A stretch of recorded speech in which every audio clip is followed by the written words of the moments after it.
Você sabia que existe um capítulo na Bíblia hebraica que raramente é lido nas sinagogas? Um texto tão controverso que gerou debates teológicos durante séculos. Hoje vamos mergulhar em Isaías capítulo 53, conhecido por muitos como o capítulo proibido para os judeus. Fique até o final deste vídeo porque você vai entender por que esse texto causa tanto debate entre estudiosos judeus e cristãos. Antes de começarmos, preciso esclarecer algo importante. Esse capítulo não é literalmente proibido no judaísmo, mas é verdade que muitas comunidades judaicas evitam sua leitura pública. Por esse motivo, a maioria dos judeus desconhece essa passagem, ou a quem ela se refere. Mas hoje nós vamos entender o texto por completo e descobrir o que ele realmente diz. Isaías 53 faz parte de uma seção maior que começa no capítulo 52, versículo 13.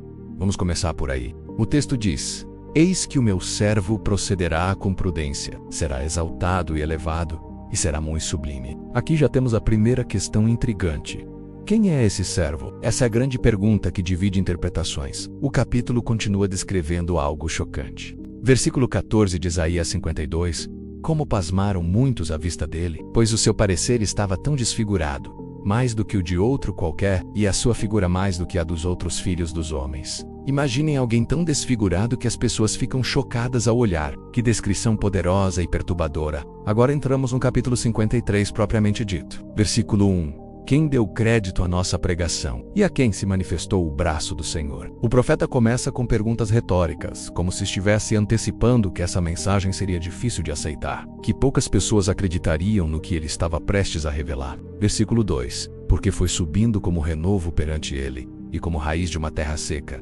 Não tinha parecer nem formosura, e olhando nós para ele, nenhuma beleza víamos, para que o desejássemos. Esse servo não tinha aparência impressionante. Ele não chamava atenção pela beleza ou pelo carisma exterior. Era como uma planta frágil crescendo em solo árido. Aqui começa a parte mais impactante do capítulo. Versículo 3.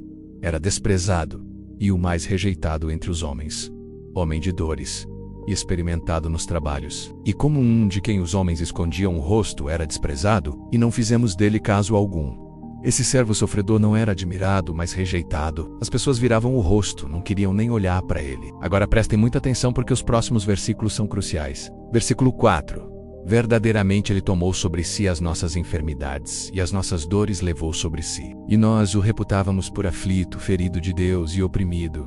Aqui está o ponto central da controvérsia. Esse servo não estava sofrendo pelos próprios pecados, mas carregando as enfermidades e dores de outros. O versículo 5 deixa isso ainda mais claro. Mas ele foi ferido pelas nossas transgressões e moído pelas nossas iniquidades. O castigo que nos traz a paz estava sobre ele, e pelas suas pisaduras fomos sarados. Leiam esse versículo de novo devagar. Ferido pelas nossas transgressões, moído pelas nossas iniquidades. O castigo estava sobre ele para que nós tivéssemos paz. Pelas feridas dele fomos curados. Para os cristãos, esses versículos descrevem perfeitamente o sacrifício de Jesus na cruz. Para muitos judeus, isso representa o povo de Israel sofrendo ao longo da história. Mas vamos continuar lendo para entender melhor.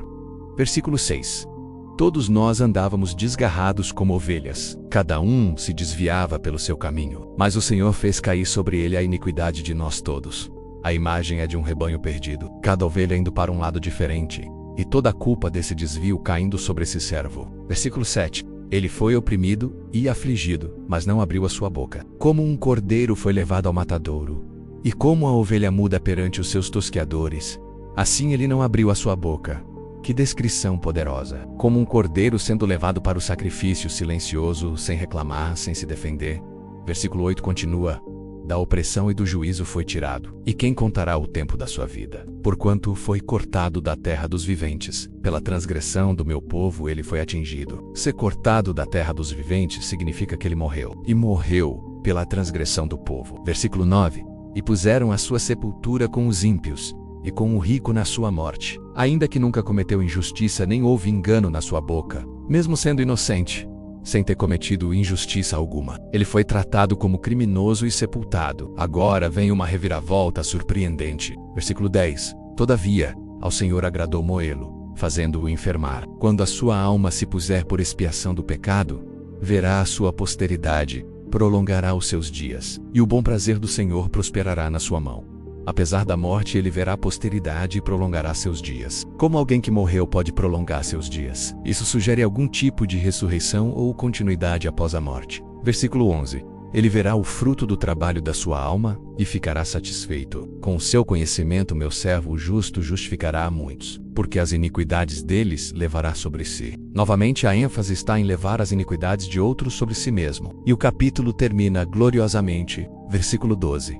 Por isso lhe darei a parte de muitos, e com os poderosos repartirá ele o despojo, porquanto derramou a sua alma na morte, e foi contado com os transgressores. Mas ele levou sobre si o pecado de muitos, e intercedeu pelos transgressores, mesmo derramando sua alma na morte. Sendo contado entre criminosos, ele será exaltado e receberá grande recompensa. Então por que esse capítulo é tão evitado em muitas comunidades judaicas? A razão principal é que os cristãos apontam para ele como uma das profecias mais claras sobre Jesus Cristo no Antigo Testamento. Eles veem cada detalhe sendo cumprido na vida, morte e ressurreição de Jesus. O servo sofredor que carrega os pecados de outros, que é levado como cordeiro ao matadouro, que morre, mas depois vê prolongados os seus dias. A interpretação judaica tradicional é diferente. Muitos rabinos entendem que esse servo sofredor representa o povo de Israel coletivamente, que sofreu perseguição ao longo dos séculos entre as nações. Outros dizem que pode se referir ao profeta Isaías ou a algum outro líder justo. Alguns até sugerem que representa o Messias, mas um Messias diferente da interpretação cristã. O interessante é que antes do surgimento do cristianismo, vários comentaristas judeus antigos interpretavam Isaías 53 como sendo sobre o Messias individual. Foi somente depois, em resposta ao cristianismo, que a interpretação coletiva de Israel como servo sofredor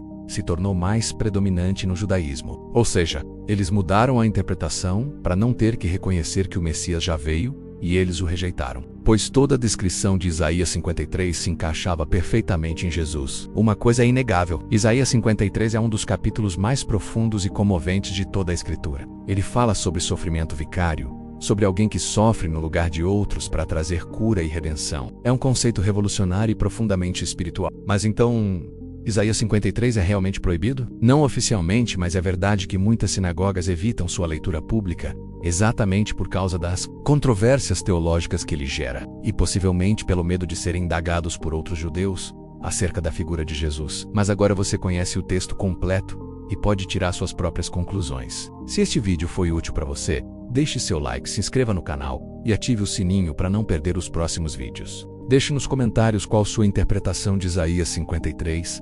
Até a próxima e que Deus te abençoe.